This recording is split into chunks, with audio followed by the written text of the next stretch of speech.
In your home, right this very second, there's a safety system working away. It's totally invisible, and it's silently, tirelessly protecting you from a lethal danger you probably don't even think about. It's like a guardian hiding in plain sight. Just think about it for a second. This thing has no switches, no little indicator lights, absolutely nothing to tell you it's even there. And yet, its job is one of the most critical in your entire house. So what is this unsung hero of home safety? Well, today, we're going to pull back the curtain. So what is this system? It's actually two systems that work together as a team: earthing and bonding. In this explainer, we're going to break down exactly what they do, and we'll start with the first guardian, a concept called earthing. Okay, so at its heart, earthing is actually pretty simple. It's basically an escape route for electricity. Picture a dangerous electrical current like a panicked crowd trying to get out of a building. Earthing provides this massive, wide-open exit door, a superhighway that goes straight into the ground. It connects the metal parts of all your appliances, everything from your toaster to your washing machine, directly to the earth itself.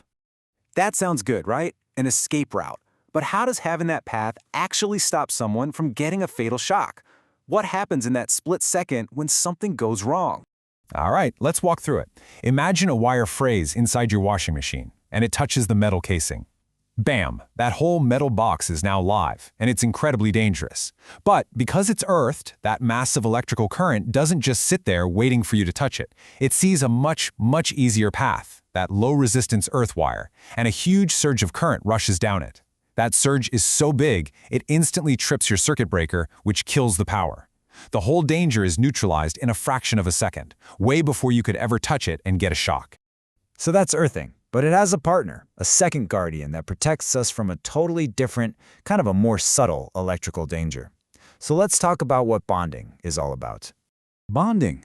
Well, bonding is all about teamwork. It's like making sure all the big metal things in your house, your water pipes, your gas lines, your radiators, are all metaphorically holding hands. A thick wire physically connects them all together.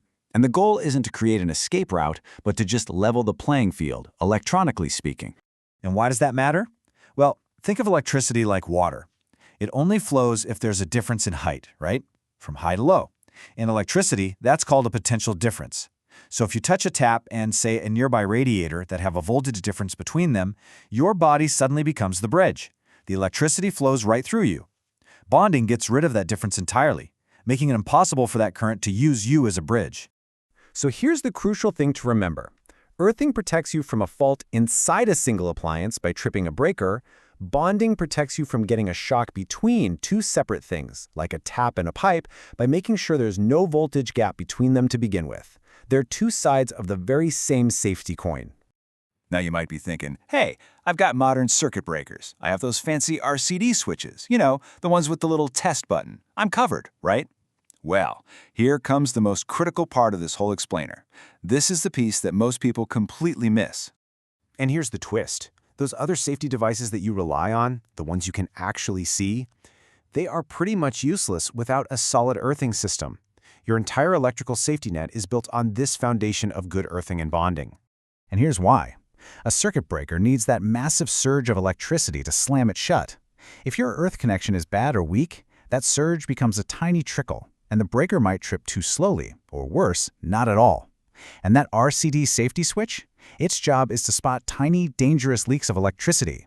The earth wire is literally how it sees those leaks. Without it, the RCD is basically blind. The whole system just falls apart. So, since this whole system is invisible, how in the world are you supposed to know if it's actually doing its job? How can you tell if your silent guardian might be, well, off duty? Luckily, there are a few telltale signs.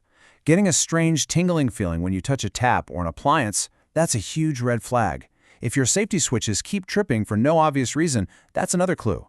And listen, if your home's wiring is getting old, or if you know there's been some questionable DIY work done over the years, you can't just assume it's all okay. You have to suspect there could be a problem.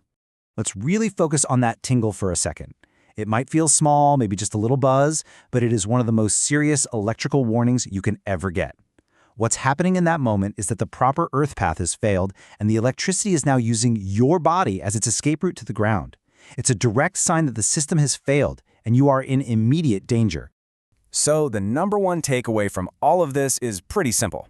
Earthing and bonding aren't just nice-to-have features. They are the absolute non-negotiable bedrock of your home's electrical safety. They don't just help your other safety devices work, they are the very reason those devices can work at all. Which really just leaves us with one final, crucial question. It's a system you can't see, but it's one you absolutely cannot live safely without. So, is your silent guardian still on duty?